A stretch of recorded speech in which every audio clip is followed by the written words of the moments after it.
Hello everyone and welcome to session 3 of the Global Black Feminist Reading Circle. My name is Randie Henderson and I am one of the Black Feminist Reading Circle members of this online group. This session runs from January 20th until June 2nd and includes 2 week-long breaks. Our democratically selected reading material is Harriet A. Washington's book, Medical Apartheid, The Dark History of Medical Experimentation on Black Americans from Colonial Times to the Present. Our book group meets each Tuesday evening from 6:30 to 8 on the Google Plus Hangouts on Air platform. You may find the Global Black Feminist Reader Circle on Google Plus, YouTube, and Facebook, and always feel free to join us in reading our story together. I'd like to welcome everyone to, this is meeting 17 of the Global Black Feminist Reading Circle. This is our final chapter, almost our final chapter of our reading of Medical Apartheid, The Dark History of Medical Experimentation on Black Americans from Colonial Times to the Present by Harriet A. Washington. And tonight our chapter is 15, Aberrant Wars, American Bioterrorism Targets Blacks. Yes. I'd like to remind if we have any viewers, they can watch us on the links or they can catch up later on Google Plus or YouTube, Facebook. Our sessions run until June 18th from 6:30 to 8 p.m. Let's introduce all our members here tonight. Let's start with Randie. Hello, my name is Randie, and I am watching from Atlanta, and we'll be telling everybody what book will be chosen for the next session at the end of this session. All right, thank you, Randie. And Edwina? Hi, my name is Edwina. I'm watching you from Utah. All right, thank you, Edwina. All right, and Venita? Hi, my name is Venita Walker, and I'm joining you from Connecticut. Welcome. Thank you. And Michelle. Hello, everybody, and welcome. My name is Michelle Odom, and I'm located in Brooklyn, New York. All right. Thank you, Michelle. Okay, I see we have Joel Jones has joined our discussion. Joel, can you introduce yourself? My name is Joel Jones. I'm calling you from, I'm on assignment in Virginia, IA, doing a little marketing for my little festivities I got coming up, but I'm from Charleston, South Carolina. And I'm Georgette Moses. I'm your moderator from this evening, and I'm located in the South at the beach. And that's all I'm going to say. All right. In this final chapter, Washington presents us with more examples of covert forces and government organizations targeting blacks for use as human guinea pigs and extermination. Since the 1940s, chemical and biological weapons have been developed for specific use against ethnic groups in a U.S.-mediated bioterrorism perpetrated by American scientists at home and abroad. White supremacy groups from Arkansas to Rhodesia had access to these poisons, chemicals, and biological weapons as they expressed their murderous ethnic hatred.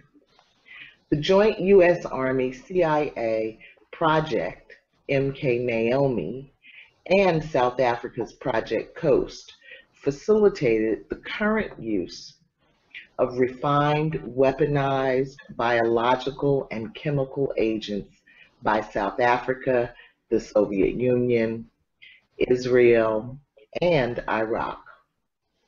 Despite the 1963 Geneva Convention ban, More benign weapons exist, like the mother of all stink bombs used by the London police, that are genetically tailored to specific ethnic groups. However, such precision may not always be necessary if existing variations in genetics, lifestyle, habits, health profile, and diet are effectively exploited.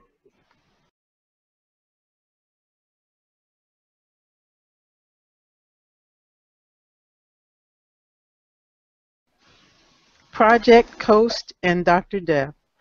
From the early 1980s to the 1990s, the South African apartheid government sanctioned lethal activities against the black anti-apartheid movement, the black majority, and neighboring black states. President F.W. de Klerk approved Project Coast, run by Dr. Walter Besson, using chemical and biological weapons and other weaponry straight out of a James Bond movie. They had plenty of help from willing American scientists. Dr. Besson attended many training conferences offered by the United States Department of Defense, admitting that he structured his project after the system used in America. Our government sent chemical weapons researcher Dr. Larry Ford to South Africa in 1987 to train microbiologists how to produce biological agents such as anthrax and botulinum toxin for use against blacks.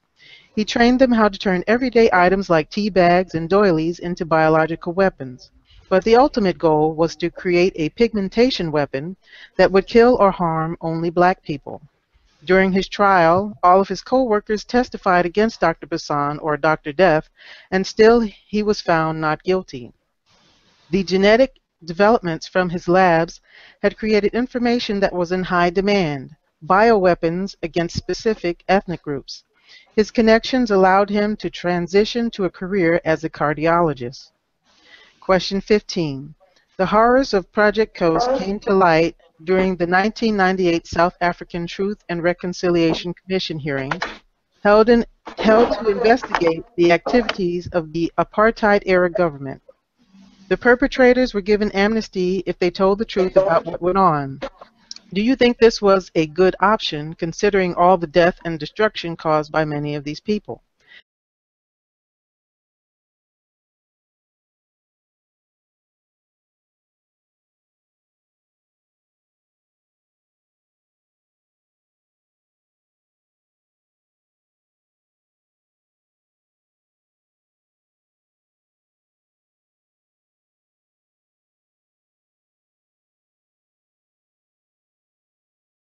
And question 16, why do you think there continues to be an almost fanatical obsession to continue the development of genetically specific weapons? And do you think they have been successful?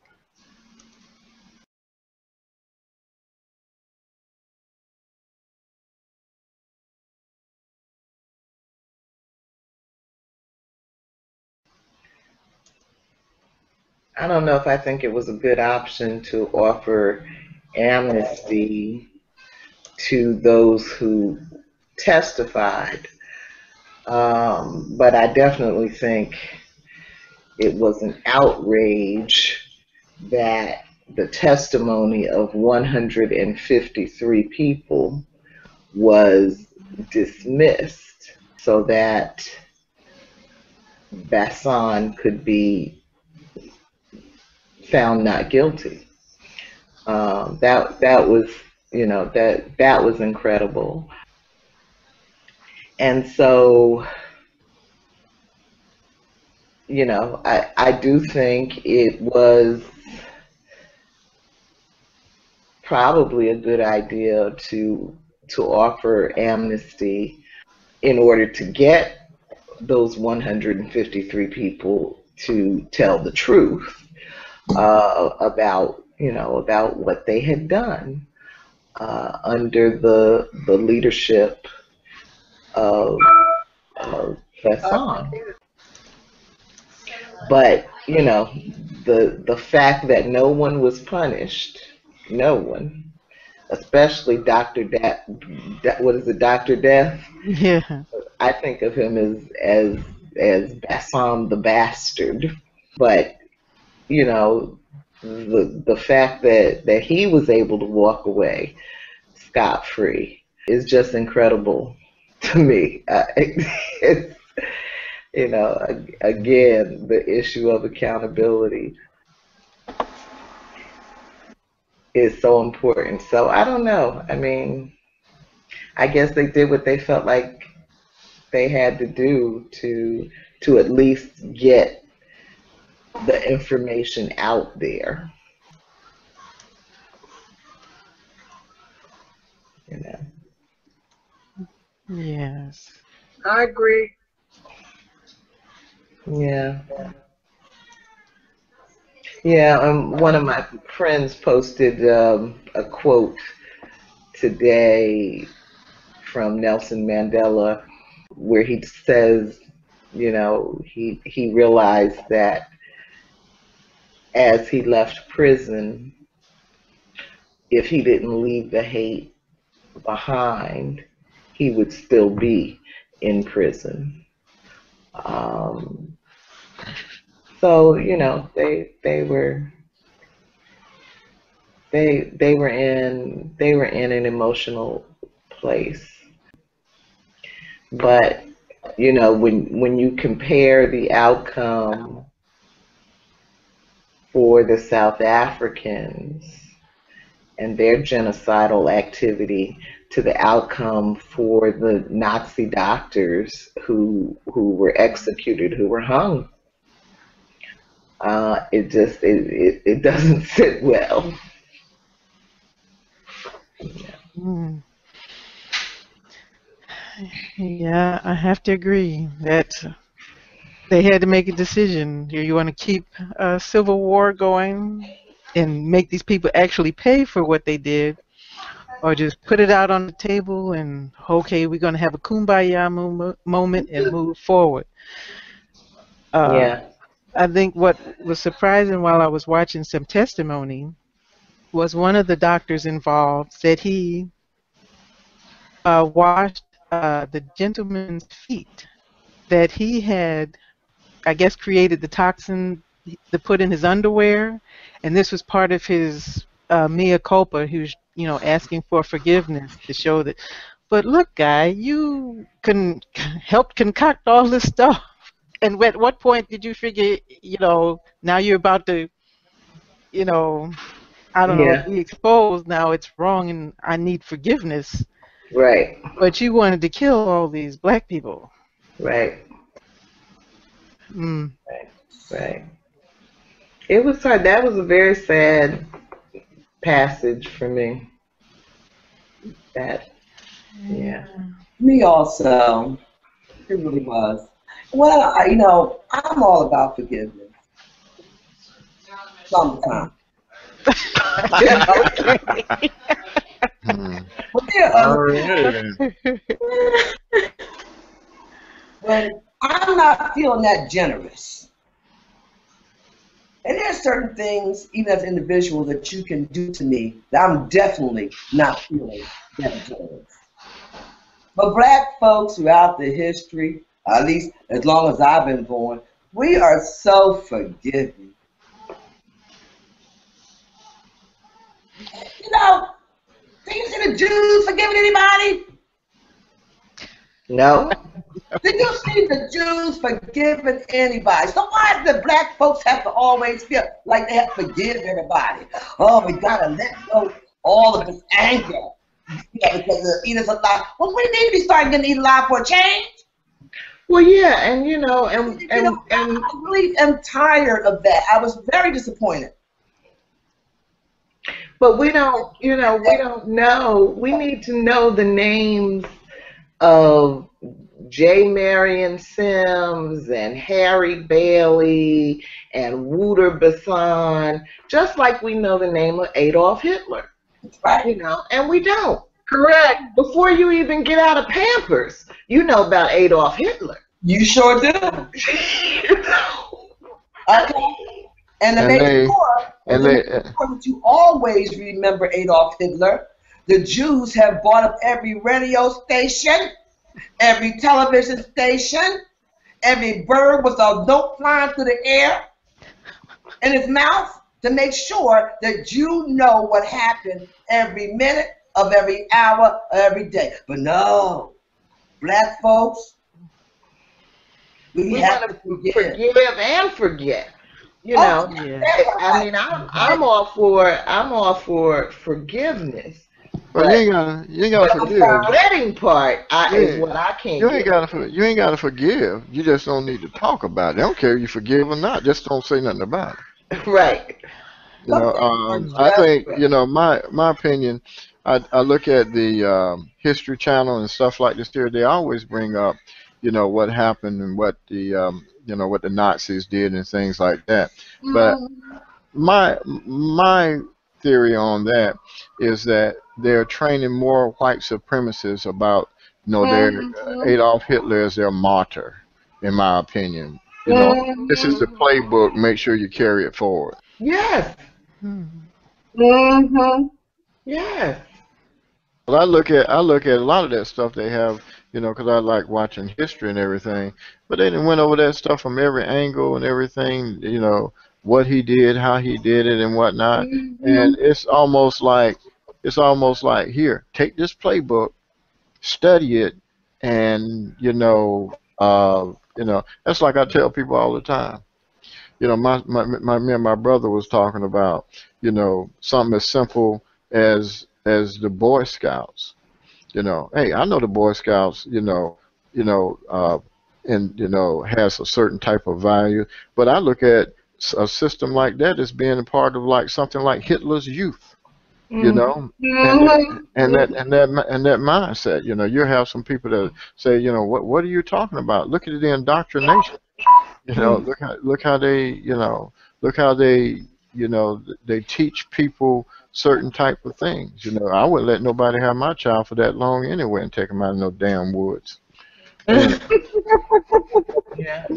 My sons were in the Boy Scouts. I went to the Boy Scout camp. You better. Yeah. I went to the camp. As I was saying before I was interrupted. Oh, I'm sorry. Excuse me. Oh, that's okay. Was it me, Venita? Was I the one that did that? You and a host of other folks, but I won't go there. I'm sorry. Because I'm feeling generous tonight. Oh, okay. Will you forgive us? Will you forgive us? Not tonight. As I was saying, it's okay to forgive. After you devise a plan to deal with the situation, then we'll forgive, because we need that adrenaline. But black folk, once we forgive, then we pray to Jesus, and then we forget. So no, we can forgive, but we need to start devising some plans before that forgiveness. And the folks that have committed these atrocities against us need to ask for our forgiveness, which will never happen. That's all I have to say about that. I'd even get some satisfaction from them just acknowledging the crime. I mean, you know, Bassan was like, I'm going to my grave. I'm not admitting nothing. You heard what he said? You know, so the only thing I will tell you is everything I know I learned from the Americans. Oh, that's for sure. And if you give me a few $1 million or so, yeah, I will tell you about all my stuff. I'll show you I show you my tricks. I show you. Right. And if you don't bother my family and all my buddies, I'm fit to go. See, that's what I like about white people. But you know what? I was taught you gotta rebuke some of this. You gotta rebuke it, because I believe in karma. This is something my father instilled in me. What goes around comes around. You know, retribution belongs to God. It's going to catch up with them. It may take, I don't know how many generations or centuries. But it's going to catch up with them. And I think they're suffering at this point now in the 21st century because these kids are not playing games. These kids want peace and justice. Well, I think I feel like waiting for retribution, to be honest with you. I think it'll be great when it does come, if it ever comes. But so far, it's not looking too good for us. Well, I don't think they're doing too much suffering with 90% of all the wealth. But that's I see what you're saying. I see what you're saying. You're attached to all this wealth. I don't want, you know, I think about it, you know, do you want to be Beyonce? Do you want to be, you know, so-and-so? You want to have these things. And I'm going like, you got to detach yourself from that and get down to reality and get down to the necessities of life. Well, that's what I want, Edwina. I'm not asking for wealth. I want a little food, a little shelter, a little medication, maybe a job, maybe it's a little some heat in the winter, and a little bit of fan. But we're not getting that at this point, Edwina. Do you understand me? The elites are choking the shit out of us. We can no longer afford our mortgage or our rent. We can no longer afford our food. We can no longer have medical care. I'm talking about basic things. So while we're sitting around praying to Jesus, I'm not waiting for the rapture to come. I'm saying, you know, I'm just talking from a spiritual point of view. I believe if this is something that was instilled in me, it's going to catch up with him. Well, it wasn't instilled in me, and I'm not trying to get spiritual. We need a plan, as far as I'm concerned. You know, I mean, you might need Jesus to walk over here a little bit, but right now, we need a plan. We need a plan so we can survive, and we're not surviving now. We're not surviving, and the harder times get, the deeper we get into this so-called recession, which, mind you, is a depression, but they don't want to talk about the D word. It's going to get worse for us. Much, much worse for us. I understand. I don't really, I'm all for good, and I'm a good person, all of the happy crap, but meanwhile, they're choking the hell out of us, Edwina. And I really do think we got some soldiers out there who are going to fight back. I mean, some soldiers on the ground, in the field, and I call them cotton field soldiers. All right. Well, I tell you what, they better start doing some of that, their little magic over here. We are dying pretty quick. Okay. I know. All right. Okay.